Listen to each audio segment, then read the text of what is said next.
สวัสดีค่ะวันนี้เราจะมาทำขนมปังโฮมวีทนะคะทำกินเองได้ง่ายๆเลยค่ะเราไปเริ่มกันเลยค่ะเริ่มแรกนะคะเราก็ใส่ยีสต์ลงไปในน้ำอุ่นนะคะจากนั้นใส่แป้งขนมปังโฮมวีทนะคะ1 ถ้วยตวงนะคะใส่ลงไปก่อนไปคนกันให้เข้ากันนะคะแล้วพักไว้ประมาณ 5-10 นาทีนะคะ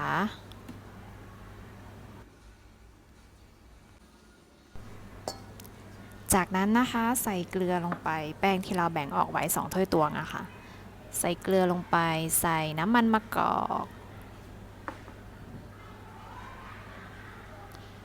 ใส่น้ำผึ้ง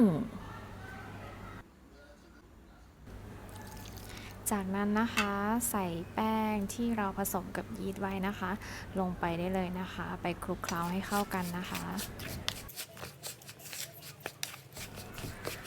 ผสมแป้งให้เข้ากันนะคะ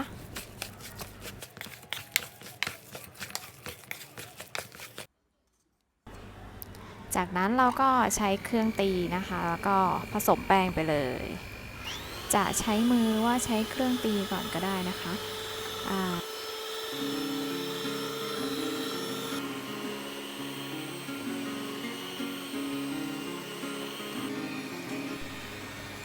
เมื่อเข้ากันดีระดับหนึ่งแล้วนะคะเราก็เอามานวดข้างนอกเลยนะคะ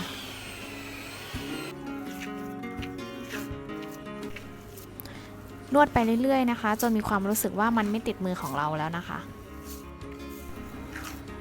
ช่วงนี้เป็นช่วงที่เราจะได้ออกกำลังกายมากเลยนะคะนวดไปเรื่อยๆเลย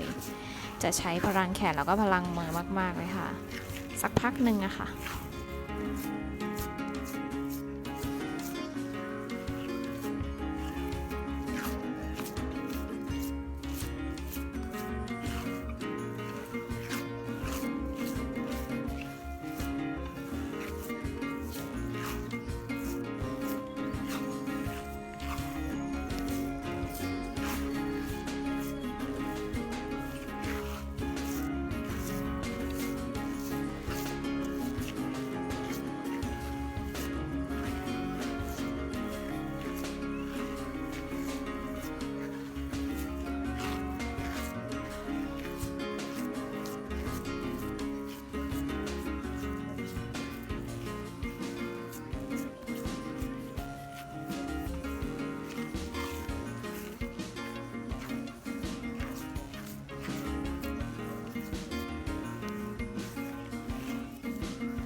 ได้ที่แล้วล่ะค่ะ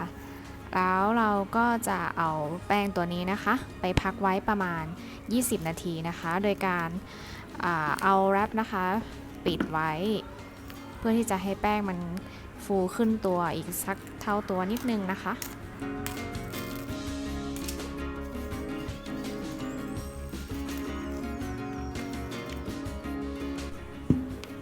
ผ่านไปแล้วค่ะ20 นาทีนะคะก็จะขึ้นฟูมานิดนึงนะคะช่วงระหว่างที่รอแป้งขึ้นฟูนี่นะคะเราก็ทำการเอาน้ำมันมะกอกค่ะทาที่พิมพ์แล้วก็เอาแป้งโรยนิดนึงนะคะเพราะว่าเราจะได้เอาแป้งตัวนี้ค่ะไป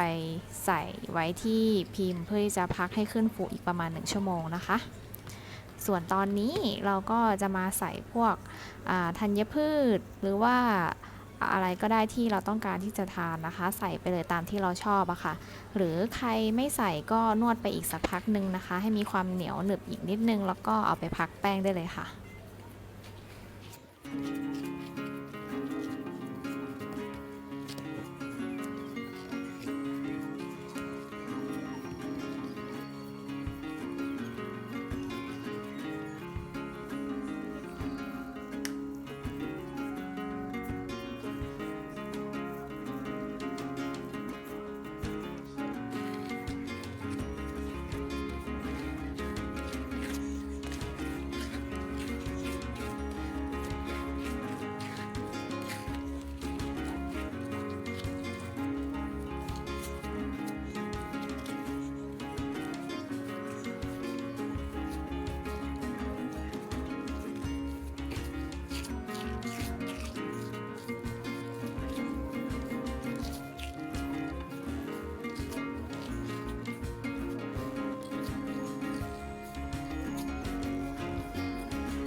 ค่ะเมื่อใส่ได้ตามที่เราต้องการแล้วนะคะ เราก็จะทำการม้วนโรแป้งนะคะ แล้วก็ติดตะเข็บให้เรียบร้อยนะคะ เอาความยาวค่ะประมาณ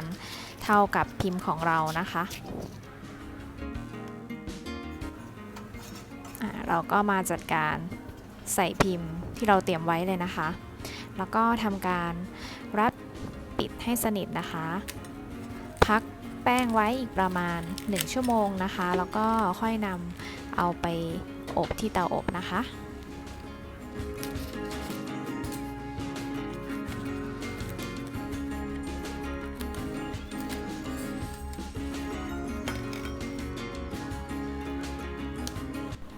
เอาละค่ะผ่านไปประมาณ1ชั่วโมงนะคะก็จะได้เวลาเข้าเตาอบแล้วละค่ะเตาอบเรานะคะต้องทำการวอร์มก่อนนะคะประมาณ 5-10 นาทีนะคะของนิ่มจะใช้ที่175 องศานะคะอบประมาณ 45-50 นาทีนะคะ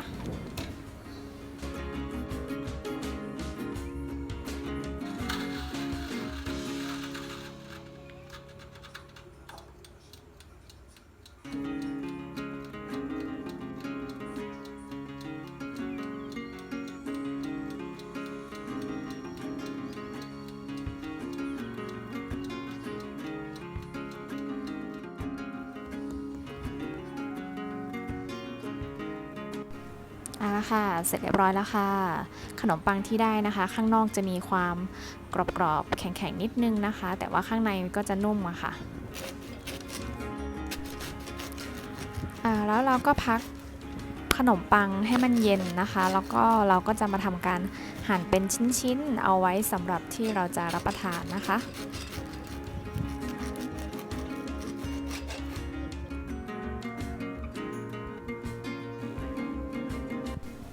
เนี่ยค่ะขนมปังที่ได้จะเป็นลักษณะประมาณนี้นะคะข้างในก็จะนุ่มนิดนึงข้างนอกก็จะมีความกรอบๆนะคะของเราจะไม่ได้นุ่มมากนะคะเพราะว่าเราไม่ได้ใช้สารเสริมความนุ่มฟูอะไรเลยหรือว่าไม่ได้ผสมแป้งสีขาวอะไรนะคะเพราะว่าแป้งสีขาวที่ผ่านการขัดสีอะค่ะมันจะมีความนุ่มมากกว่าแป้งพวกขนมปังโฮมวีทอะไรอย่างเงี้ยค่ะเป็นยังไงกันบ้างคะไม่ยากเลยใช่ไหมคะลองไปทำกันดูนะคะทำง่ายแล้วก็ได้สุขภาพที่ดีด้วยนะคะขอบคุณสำหรับการติดตามและการรับชมกันนะคะค่ะวันนี้ก่อนจากกันก็อย่าลืมกดไลค์และกด Subscribe ให้กันด้วยนะคะขอบคุณมากๆค่ะ